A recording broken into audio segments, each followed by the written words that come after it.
God's promised land, Israel. Genesis chapter 15, 18 to 21. On the same day, the Lord made a covenant with Abraham, saying, to your descendants I have given this land from the river to Egypt to the great river, the river Euphrates. The Canaanites, the Kenizzites, the Cadmonites, the Hittites, and the Perizzites, the Rephaim, the Amorites, the Canaanites, the Girgashites, and the Jebusites. The promised land located today is in and around Israel. According to Canaan and Ancient Israel, University of Pennsylvania Museum of Archaeology and Anthropology, the land known as Canaan was situated in the territory of the southern Levant, which today encompass Israel, the West Bank and Gaza, Jordan, and the southern portion of Syria and Lebanon. Yet, according to Genesis 15:18, I have given this land from the river of Egypt to the great river, the river Euphrates.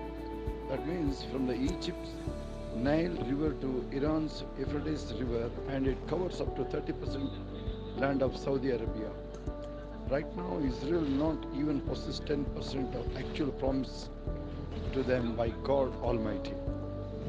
Elitzer brought a wealth of Old Testament codes and place names to prove that Lebanon is part of God's promised land, whether under the limited promise which reaches the Gulf of Alexandria in Turkey and include all of Lebanon and western Syria, or the expanded promise which includes the land of Saudi Arabia and Iran. Another popular understanding of Israel as the promised land comes from Genesis 17, where God's covenant with Abraham and his offspring is affirmed.